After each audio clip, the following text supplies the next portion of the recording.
আমি এখন যে প্রশ্নটা করব সেটা হলো, আপনি গতকাল বলেছিলেন, একটা উদ্ধৃতি দিয়েছিলেন যে এক জায়গায় সর্বশক্তিমান ঈশ্বর বলেছেন, তোমরা আমার কোনো প্রতিমা তৈরি করবে না, এমন রূপক বানাবে না যেটা আছে স্বর্গের উপরে অথবা পৃথিবীর উপরে অথবা পাতালে, কারণ আমি তোমাদের প্রভু খুবই প্রতিহিংসাপরায়ণ। এখন আপনার কি এটা মনে হয় না যে মানে এটা খুব হাস্যকর হয়ে যায় না যে ঈশ্বরের মধ্যে প্রতিহিংসা আছে অথবা এ ব্যাপারে তিনি ঈর্ষান্বিত হচ্ছেন? আমার ধারণা ছিল এই অনুভূতিগুলো শুধু মানুষেরই থাকে।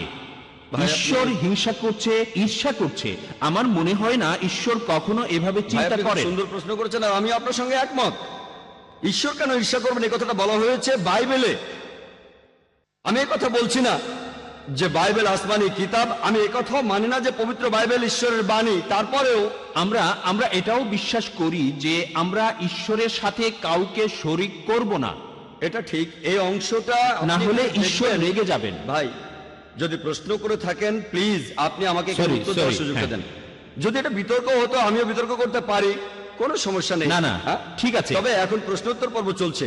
ওকে, প্লিজ আপনি প্রশ্নটা করেন, তারপর আমার উত্তরটা শোনেন। যদি আমার কথার ভেতরে আপনি কথা বলেন, আমি হয়তো কিছু মনে করছি না, তবে এটা হবে বিতর্ক, পরে এক সময় সেটা করা যাবে। I am sorry. ঠিক, আপনি প্রশ্ন করেন, আরেকটা প্রশ্ন করেন, আমি সেটা শুনবো। তবে কথা বলতে থাকলে সেটা হয়ে যায়, হ্যাঁ আমি বুঝতে পারছি, অনেকটা বিতর্কের মতো, সেটাও করা যায়। আর বিতর্কের সময় থাকে 15 মিনিট 15 মিনিট। আপনি খুব সুন্দর প্রশ্ন করেছেন যে আমি একটা অনুচ্ছেদে বলেছিলাম যেখানে বলা আছে তোমরা আমার কোনো প্রতিকৃতি তৈরি করবে না যেটা আছে উপরের স্বর্গে, পৃথিবীতে অথবা পৃথিবীর নিচে। তোমরা এমন কাউকে উপাসনা করবে না, কারণ আমি তোমাদের প্রভু ঈশ্বর এবং খুবই ঈর্ষাপরায়ণ। এ কথাটা রয়েছে বুক অফ এক্সোডাসে, অর্থাৎ ওল্ড টেস্টামেন্টে 20 নম্বর অধ্যায়ের 3 থেকে 5 অনুচ্ছেদে। এছাড়া বুক অফ ডিউটেরোনমি 5 নম্বর অধ্যায়ের 7 ও 9 অনুচ্ছেদে আছে। আর এটা হচ্ছে বাইবেলের উদ্ধৃতি। আমি এ কথা বলি না যে বাইবেলের পুরোটা ঈশ্বরের বাণী।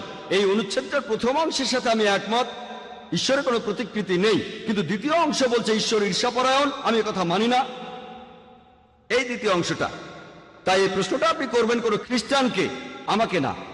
আমি এখানে বাইবেলের সবকিছু সমর্থন করছি না। কোরআনের সাথে মিল থাকলে সমর্থন করব, মিল না থাকলে সমর্থন করব না। তাই আমি আপনার সঙ্গে একমত যে ঈশ্বরের এখানে ঈর্ষান্বিত হওয়াটা অস্বাভাবিক। আশা করি উত্তরটা পেয়েছে। كذبت عاد المرسلين إذ قال لهم أخوهم هود ألا تتقون إني لكم رسول أمين فاتقوا الله وأطيعون